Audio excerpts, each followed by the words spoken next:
Vamos a analizar un tema de profecía, especialmente porque es una profecía que se ha cumplido y se sigue cumpliendo delante de nosotros. Y quizás no le prestemos mucha atención, pero es realmente significativo el hecho de ver cómo exactamente, como fue predicho, se está cumpliendo. En el libro de Apocalipsis, el Señor presenta la visión profética de una bestia. Veamos. ¿Alguien me ayuda con la lectura? Si apagáramos esta luz se vería mejor, de modo que esté bastante oscuro. Todo lo que vamos a leer va a estar aquí en la pantalla.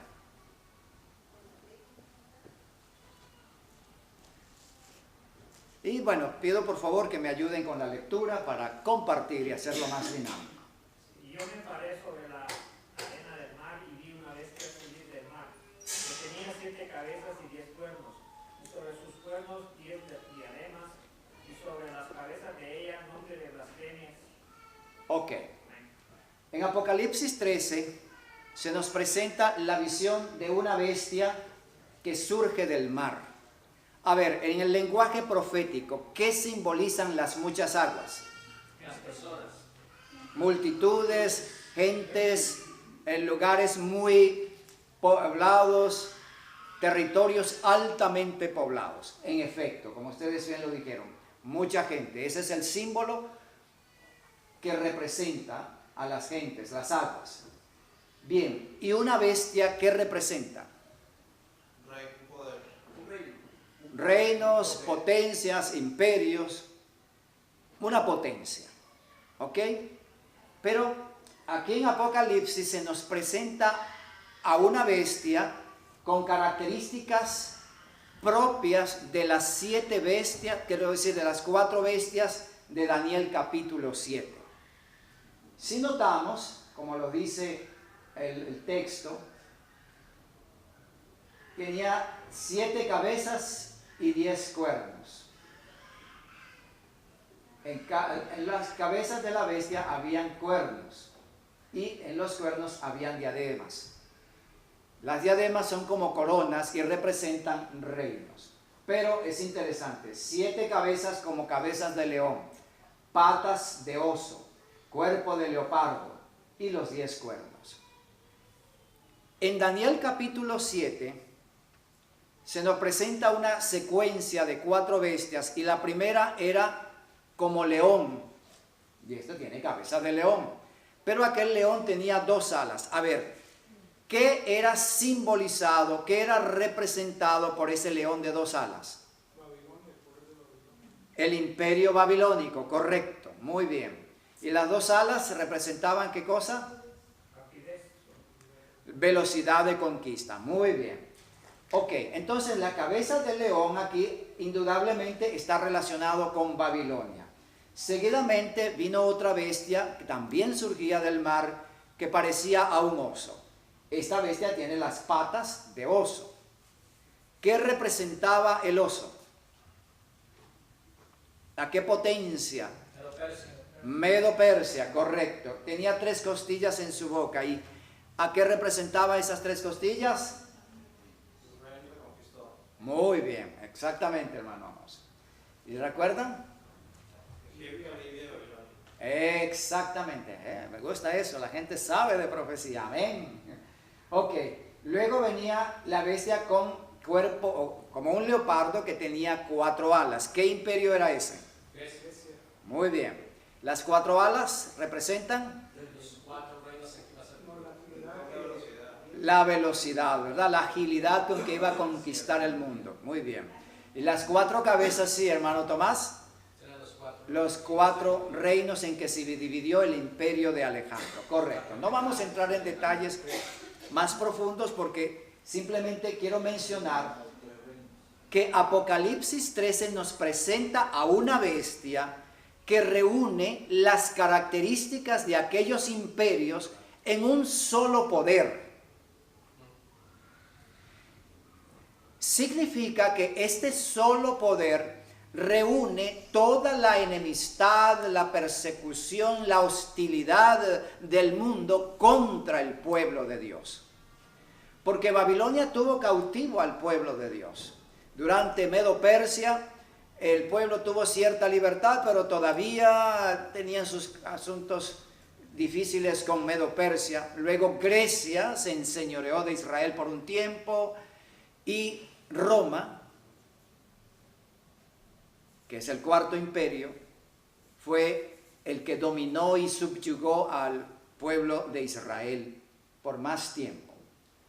Ok, la conclusión a la que llegamos es, esta bestia de Apocalipsis 13 reúne toda la hostilidad y enemistad de aquellos imperios en un solo poder contra el pueblo de Dios. Es algo terrible. Bien, pero luego aparece otra bestia. Después vi otra bestia que subía de la tierra y tenía 2 cuernos semejantes a los de un cordero, mas hablaba como un dragón. Yeah. Esta otra bestia de Apocalipsis 13 tiene características muy particulares. Todas las bestias de las que hemos hablado han surgido del mar. Pero esta, a diferencia de las otras, surge de la tierra. Si las aguas son un símbolo de multitudes, de pueblos, muchedumbres, lenguas, naciones, un territorio, o quiero decir, la tierra seca, obviamente implica lo opuesto. Surge en un territorio escasamente poblado. Ya sabemos que la bestia anterior representa ¿a qué poder? Apocalipsis 13:1. ¿Qué está representado, simbolizado por esta bestia, hermanos? Amén. El sistema o la reorganización católica romana. El poder papal, apostólico romano, como se hacen llamar ellos mismos. En efecto, esta bestia reúne todas las características mencionadas sobre el cuerno pequeño que surgió entre los 10 cuernos de la cuarta bestia de Daniel 7. Si uno hace un análisis y establece un paralelo entre las bestias, mejor dicho, entre el cuerno pequeño y esta primera bestia de Apocalipsis 13, encuentra un paralelismo perfecto. Tiene una boca, el cuerno pequeño, que hablaba grandes cosas, esta tiene blasfemias. Perseguirá al pueblo de Dios, este también. Y otra característica es que aquel iba a gobernar por tiempo, tiempos y medio tiempo. ¿A cuánto equivale eso en realidad? 1240 años. 1260. Ya. Le faltaron 20 más. Ok, 1260 años, exactamente. Y esa iba a dominar por 42 meses. ¿A qué equivale 42 meses? Exactamente igual, 1260 años. De manera que el cuerno pequeño y la bestia de Apocalipsis 13 son una y la misma cosa. ¿Ok? Solamente que allá se expresa como el cuerno que surge después de la división del Imperio Romano, y aquí se la presenta con características distintas, es decir, el background, como se dice en inglés, los antecedentes, la base sobre la que se sustenta la Iglesia Católica Romana. De hecho, en Apocalipsis 17 hay una mujer ramera sentada sobre una bestia bermeja que tiene 7 cabezas y 10 cuernos. El hecho de que la mujer, la iglesia, está sentada, significa que es la base, el sustento, lo que la sostiene. Así es. Bien, pero esta segunda bestia que hemos visto surge de la tierra, implica que surge en un lugar escasamente poblado. Tiene 2 cuernos. como de cordero, pero habla como dragón. Solo existe un poder sobre la tierra al cual se pueda aplicar este símbolo. ¿Cuál es? Estados Unidos de Norteamérica. Amén. Estados Unidos de Norteamérica. ¿Por qué? Porque esta nación se levanta en un vasto territorio escasamente poblado para sus inicios. Todavía hoy, con más de 300 millones de habitantes, uno atraviesa vastos territorios con muy poca población. Ahora que venía desde Nueva York, vine por tierra. Hermanos, y uno atraviesa vastos territorios sin población. Las grandes planicies. Grandes planicies, y uno ve una que otra casa por allí cada 20, 30 millas, escasamente todavía, esos territorios con poca población.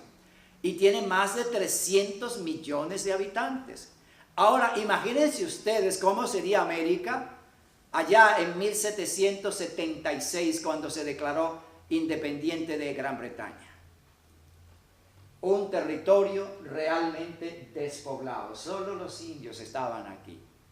Y el mayor número de indios que alguna vez se reunió fue el de 3,000 en una batalla contra los invasores blancos. 3,000 indios, lo máximo. Podemos así hacer cuentas. Bien, así que definitivamente esta segunda bestia representa a los Estados Unidos de Norteamérica. ¿Qué son los dos cuernos? Correcto, dos poderes. ¿Cuáles? Protestantismo y Políticos. Exactamente, poder religioso y poder civil. En efecto, Estados Unidos de Norteamérica es una potencia militar en el mundo. Poder político, Estados Unidos habla y los demás países se callan porque es el policía del mundo. Ya, es la verdad. Y en cuanto al poder religioso, sí, la mayor parte de las organizaciones cristianas que existen hoy tienen su cuna aquí en los Estados Unidos. Doble poder. Ahora, tiene cuernos como de cordero. ¿Por qué de cordero? El cordero es el animal más manso. Hermanos, es interesante que las ovejas no se quejan cuando las lastiman.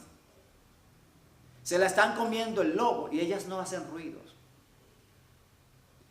Pero ¿qué diremos de un cerdo? Oh, hermano, usted le da un toquecito y chilla, pero que ensordece. Es todo lo contrario. Las cabras también hacen sus ruidos, pero las ovejas no. Es el animal más manso que hay, el cordero. Esta nación nace como un país noble, sustentado sobre los principios del protestantismo, y se establece los principios de libertad religiosa. La Constitución garantiza el ejercicio libre de la fe. Cada quien es libre de adorar a su Dios conforme a su conciencia. Eso fue establecido en nuestra Constitución. Nadie es obligado a tener una religión. Aquí usted tiene la religión que quiera y si no quiere ninguna, pues no la tiene. Algo que me gustó mucho cuando estaba haciendo todos los trámites para la ciudadanía es que no hay títulos de nobleza en los Estados Unidos. Aquí no hay condes, no hay duques, no hay príncipes y por supuesto no hay reyes. Todos somos iguales. América es un país de libertad. Un gran país, de hecho. Pero lamentablemente la profecía nos dice que va a hablar como dragón. Significa que toda esa mansedumbre, toda esa nobleza que ha caracterizado este país va a cambiar. Este país nace, aunque se le dio entrada a los católicos, pero es un país ajeno era un país ajeno a la doctrina de la supremacía católica. La profecía dice lo siguiente. Pueden leerlo, por favor. Y ejerce todo el poder de la primera bestia en presencia de ella, y hace a la tierra y a los moradores de ella adorar la primera bestia, cuya llaga de muerte fue curada. Esta es la acción, el trabajo de la segunda bestia. Este es el versículo 12, si alguien está tomando nota, no 1, me faltó el número 2. Versículo 12. Entonces, esta segunda bestia, símbolo de los Estados Unidos, nos dice la profecía que va a ejercer un dominio total. De hecho, eso lo estamos viendo. Estados Unidos, después de la Segunda Guerra Mundial, siguió creciendo en poder, en dominio y en control sobre el mundo. Eso es un hecho, hermano. ¿Quién puede decir que Estados Unidos no es la primera potencia del mundo? Ahí estaba profetizado y se ha cumplido. Bueno, pero dice, y hace a la tierra y a los moradores de ella adorar a la primera bestia. Este es el punto. Aquí quiero llegar. Me acuerdo que cuando se iba a levantar un monumento a George Washington en Washington, D.C., el Papa de ese entonces envió una piedra con una inscripción y la firma del Papa para que la colocaran en la base del monumento. Cuando el pueblo de Washington se enteró que el Papa había mandado una piedra con eso, salieron a la calle, amarraron esa piedra y la arrastraron y la lanzaron al río Potomac. Así era la disposición del pueblo americano con relación al papado. Una distancia total. Y uno de los presidentes de los Estados Unidos, poco después de la Segunda Guerra Mundial, el Papa le mandó una carta para establecer relaciones diplomáticas con el Vaticano, y el presidente de los Estados Unidos le dijo: usted apoyó a Hitler en la Segunda Guerra Mundial. Y además, debo decirle que para comer con el diablo hay que tener una cuchara bien larga. Imagínense ustedes la mentalidad de América en aquellos días. Pero ¿qué ha pasado? La primera bestia y la segunda bestia, la profecía nos dice, se van a unir, hermanos. La pluma inspirada dice lo siguiente. Lean, por favor. El protestantismo extenderá la mano de...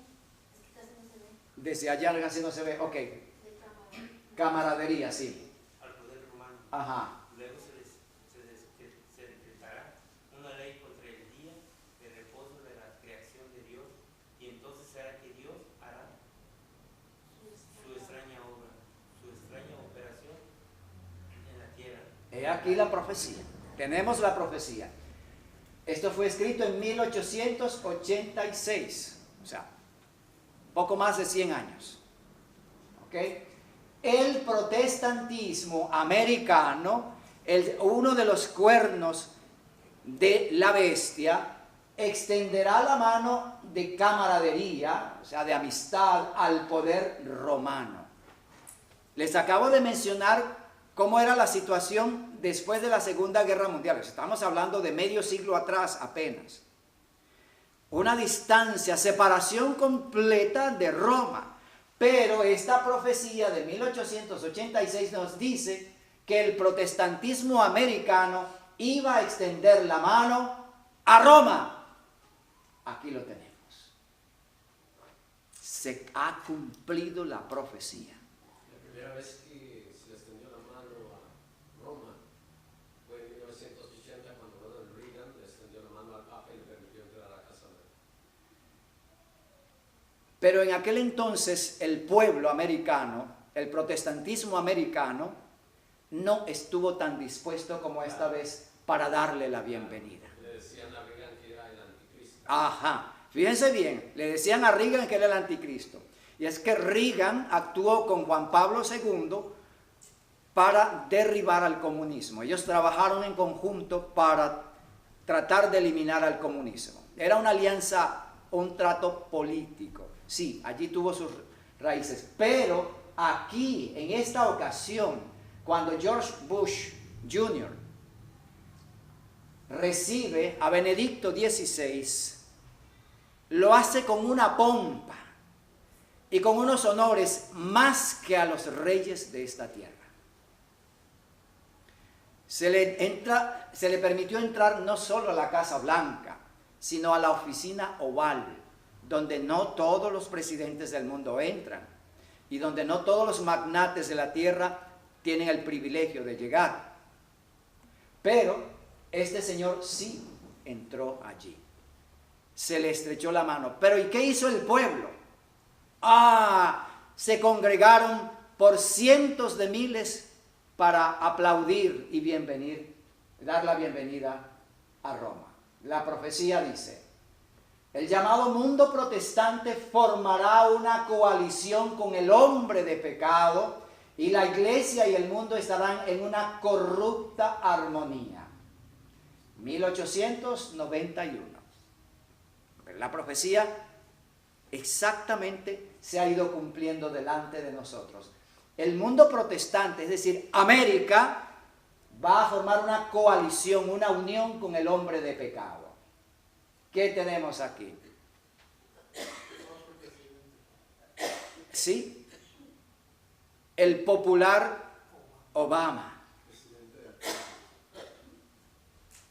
Popular porque la gente todavía lo recuerda, especialmente el LGBT. Bueno, en sus dos mandatos, en sus dos periodos, fue al Vaticano. Es algo curioso. Hay un tratado, no lo conozco porque esto no está al público, en que todo presidente de los Estados Unidos, una vez que gana las elecciones, debe ir al Vaticano y tiene un encuentro con el Papa. Hermanos, tal cual lo afirma la profecía, América, la América protestante, la América noble, simbolizada como si fuera un cordero, ha hecho alianza ilícita con el poder romano. El espíritu de profecía nos dice, ¿quiere ayudarme por aquí?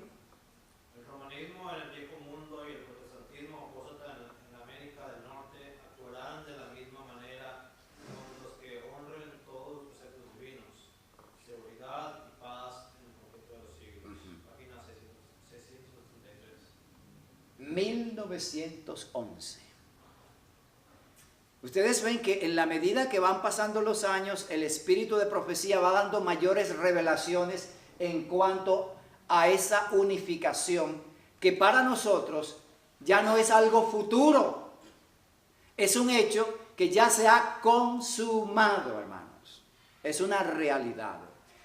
El poder político americano, el poder más grande de la tierra, tiene alianzas con el papado. Yo me acuerdo en el año 1983, en el mes de enero, 1983-84, en el mes de enero de 1984, los Estados Unidos envió por primera vez en su historia a un embajador al Vaticano. Estableció relaciones políticas o relaciones diplomáticas oficiales con el Vaticano. Con eso, Estados Unidos reconocía oficialmente al Vaticano como una entidad oficial, como un país, una entidad legal. Y ahora tiene su trato con ellos. El romanismo en el viejo mundo y el protestantismo apóstata en la América del Norte actuarán de la misma manera. Esa es la parte que ahora debe llamarnos la atención. Van esos dos poderes, después de consumar su unificación, llegar a un punto, van a actuar bajo la misma idea y bajo el mismo principio para perseguir y hostigar a los que guardan los mandamientos de Dios. Es aquí donde debemos pensar, hermanos, porque estos poderes pronto van a actuar. Aquí tenemos el Papa actual, el popular Francisco. Y otra vez Obama presente con él. Estuvo presente con el primero, con el anterior, Benedicto XVI. Viene Francisco, allá se va el presidente de los Estados Unidos. Ok. Hace unos pocos años atrás, y esta es la parte del otro lado, la primera es la parte política, no se oye el audio, hubo una reunión muy importante aquí en los Estados Unidos. Yo creo que ustedes han visto a este personaje. Es el líder de las iglesias protestantes aquí en los Estados Unidos. No de todas las organizaciones, porque aquí hay de todo, pero de las organizaciones regulares, bautistas, metodistas, las iglesias pentecostales, etc. Y él invitó a este representante del papado, Tony Palmer. Tony Palmer viene en nombre de Francisco con un mensaje especial de amistad, de acercamiento, de unificación, y pide que los protestantes se unan con el papado. ¿Y cuál fue la respuesta en esa reunión donde estaban más de 100 líderes de grandes organizaciones protestantes en los Estados Unidos? ¿Cuál fue su respuesta? ¡Amén! Sí a la unificación. Hermanos, se han cumplido las profecías. Este hombre trabajó duramente para la unificación. Lamentablemente se mató en un accidente de moto allá en Inglaterra. Él es inglés. Pero su esposa continúa trabajando para la unificación. El trabajo se mantiene. Ok. El punto es que a pesar de la muerte de Tony Palmer, hermanos, llevaba un mensaje de unificación directo, y los protestantes americanos estaban fuertemente y definidamente dados a esa unificación. El 31 de octubre del 2017, el año pasado, hermanos, hace apenas un año, the Catholic and Lutheran Faith Event se reunieron para celebrar juntos los 500 años del protestantismo. ¿Cuál fue la primera iglesia que surge como separada y distinta de la iglesia católica? La iglesia luterana. Porque habían grupos que no eran católicos y que se mantenían por allí, pero no eran una organización establecida, oficial y organizada como lo que surge después. A raíz de la reforma de Martín Lutero, el protestantismo tiene ahora una figura oficial y empieza con los luteranos. La iglesia luterana fue la primera en separarse del catolicismo. ¿Pero qué tenemos aquí? Se han reunido, se han reunificado. Hermanos, lo estamos viendo con nuestros ojos. Es un evento actual. Hoy está pasando eso delante de nosotros. ¿Qué significa? ¿Qué implicaciones tiene esto para nuestras vidas, hermano Tomás? Hay un pequeño detalle, dejando a un lado su pregunta, estaba pensando en lo siguiente, hay un pequeño detalle. El catolicismo no ha aceptado todavía como correcto la rebelión de Martín Lutero, y no lo ha perdonado a Martín Lutero por eso. 60 de sus 90 y tantas tesis las lleva el catolicismo, pero sin embargo no ha perdonado todavía Martín Lutero de eso. Pero sin embargo los luteranos aceptan al sistema católico. La iglesia católica no va a cambiar, hermanos. La Iglesia Católica va a mantener sus mismas líneas. La Iglesia Católica es exactamente la misma. ¿Quién ha cambiado? El protestantismo. Los luteranos fueron los que vendieron su trayectoria, su historia de pueblo protestante independiente. Y ahora, repito, el 31 de octubre del 2017, católicos y protestantes celebraron juntos los 500 años de protestantismo. ¿Y cuál es el mensaje de la Iglesia Católica al mundo? Ya no hay protesta. Se acabaron las razones para la protesta. Vénganse todos para acá. En realidad es un plan preparado desde 1960, en el famoso Concilio de Trento, Concilio Vaticano II. En el Concilio Vaticano II, la Iglesia Católica decidió que ella iba a recuperar a las iglesias protestantes y hacerlas volver a su seno. Ese movimiento se llama el movimiento ecuménico. Así que el ecumenismo está avanzando fuertemente. Y aquí tenemos pruebas categóricas. Hermanos, veamos eso. Delante de nuestros ojos se está cumpliendo. La pluma inspirada dice lo siguiente: cuando el protestantismo extienda la mano a través del abismo para asir la mano del poder romano, cuando se incline por encima del abismo para darse la mano con el espiritismo, cuando bajo la influencia de esta triple unión nuestro país repudie todo principio de su constitución como gobierno protestante y republicano y haga provisión para la propagación de las mentiras y seducciones papales, entonces sabremos que ha llegado el tiempo en que se verá la asombrosa obra de Satanás y que el fin está cerca. 1885. Hermanos, lo estamos viendo con nuestros ojos. Entonces sabremos que el fin está cerca. Esto es lo que yo planteaba. La pregunta que hacía: ¿qué significa esto para nosotros? Vemos la profecía, es un hecho real. Cuando hermana White escribió estas cosas, los protestantes eran enemigos de Roma. Ahora ya lo hemos visto.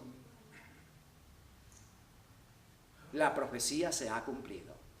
Mis hermanos, este hombre, mírenlo allí, Donald Trump, dándose la mano con el Papa, porque él tiene que cumplir la agenda del Papa. Así es. La pregunta es ahora para nosotros: ¿qué significa esto para nuestra vida espiritual? Hermano Tomás, tú lo has dicho. Es necesario tomar en cuenta, tomar en serio el tiempo en que vivimos y nuestra preparación. No juguemos más, hermanos. La palabra de Dios se está cumpliendo delante de nuestras narices y nosotros dormimos descuidadamente. Cuando de repente surja la ley dominical, cuidado con quedar como las vírgenes fatuas. Ahora sí, asustados, correr a la iglesia: ay, pastor, oré por mí para que tenga fe, porque yo no tengo suficiente fe para esta ley dominical. Demasiado tarde. ¿Qué le va a decir el pastor? Hermanos, tiene que ir a quien puede darte la fe. Anda y pídela del Señor Jesús. Pero es demasiado tarde. Las vírgenes fatuas tenían las lámparas. Significa que conocían la verdad. Pero ¿qué pasaba con ellas? No tenían el aceite del Espíritu Santo. Estaban demasiado descuidadas, demasiado entregadas al mundo, demasiado unidas con las cosas terrenales. El trabajo, los estudios, la familia, los biles, la casa, el carro. Demasiadas cosas. Soñando en este mundo, profundamente dormidos en este mundo. He aquí el esposo viene. ¿Sabe qué representa ese mensaje, he aquí el esposo viene, salid a recibirle. ¿Sabe cuándo se va a cumplir eso? En la ley dominical. Cuando ustedes vean por el periódico, por internet y la televisión, Estados Unidos establece una ley que el domingo es obligatorio para todo el mundo. Ahora sí a correr. Cuidado, hermanos. Va a ser demasiado tarde. El que llegue a ese día sin aceite, lo siento, pero no entrará. Y no porque Dios no quiera, sino porque no soportará la prueba. Es más de lo que imaginamos. Quizás más adelante vamos a ver lo terrible de esa prueba. De momento, hermanos, veamos hasta aquí. Estados Unidos de Norteamérica. Este hombre, con toda su ideología nacionalista que tiene, con toda su disposición antiglobalización, y él se la pasa unido con los pastores protestantes que oran por él. Pero mírenlo allí, con el Papa. Una de las cosas que más me asombró, y con esto concluimos, es esto, hermanos. Sí, hermano, Sergio. Una cosa, ¿se me confirma? ¿Qué es la ley dominical? ¿La confirmación del domingo? La ley dominical es una ley que se va a establecer en los Estados Unidos que hace obligatorio guardar el domingo en los Estados Unidos. Una ley obligatoria, es decir, por ejemplo, como ahora, todos los estados de esta unión están obligados a darle licencia de matrimonio a los gays. Esa es ley. Eso fue lo que hizo la Corte Suprema de los Estados Unidos. Pues bien, la Corte Suprema también va a eliminar las enmiendas que se han hecho a la Constitución que establecen la libertad de religión, y va, por influencia del catolicismo y por demanda de los protestantes americanos, a establecer que el domingo debe guardarse en este país como día obligatorio de reposo. Hasta ahí no es problema. El problema es cuando nos obliguen a trabajar el sábado. Ahí es donde vamos a tener conflicto. Porque si a mí me dice, bueno, tienes que reposar el domingo, bueno, ok, no trabajo, no hago nada. Y si no puedo hacer nada, pues me quedo durmiendo en casa, estudiando mi Biblia. O salgo a hacer obra misionera como recomienda el Espíritu de Profecía. Pero la ley se va a hacer más rígida, estricta, y va a llegar al punto de obligar a trabajar los sábados. Allí es donde vamos a entrar en conflicto. Y esa ley se va a hacer tan restrictiva, hermano Sergio, que el que no guarda el domingo y trabaja el sábado no podrá ni comprar, ni vender, ni hacer ninguna transacción civil, mercantil o de cualquier naturaleza en este país. Si guardamos los 2 días, ¿será obligatorio trabajar el sábado? A ellos se van a hacer obligatorio trabajar el sábado. Ese es el problema. En realidad allí es donde va a empezar nuestra crisis más seria.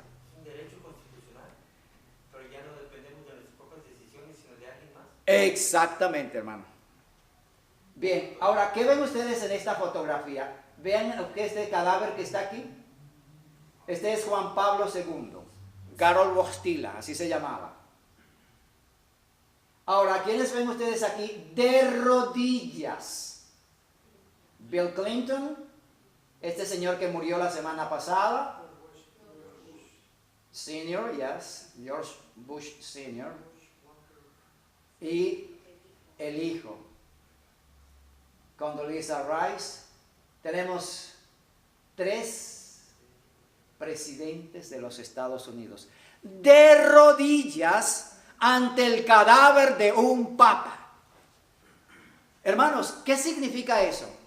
Estados Unidos de Norteamérica de rodillas ante el papa. La profecía se cumplió. La profecía es un hecho, hermanos. Es una realidad. Se ha cumplido delante de nosotros. Lo hemos visto. ¿Qué esperamos para prepararnos? Es hora de levantar nuestras cabezas. Hermano, hay un par de cosas que están pareciendo desapercibidas, pero están sucediendo en la actualidad. Por ejemplo, la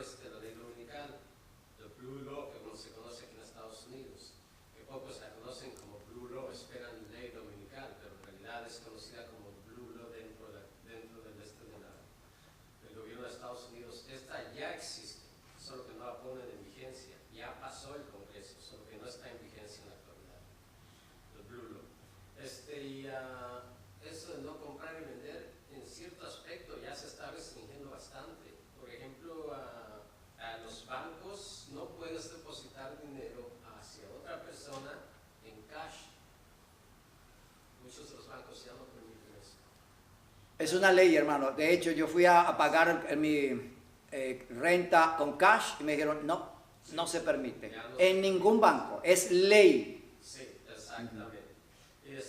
Esto empezó con que no podía sacar más de $10,000 hace unos años atrás. Empezaron por ahí y empezaron a restringir más, que ahora ya tenemos esto. Estamos demasiado cerquitas. Si no estamos al pendiente de lo que, entre comillas, políticamente está sucediendo en este país, estamos durmiendo.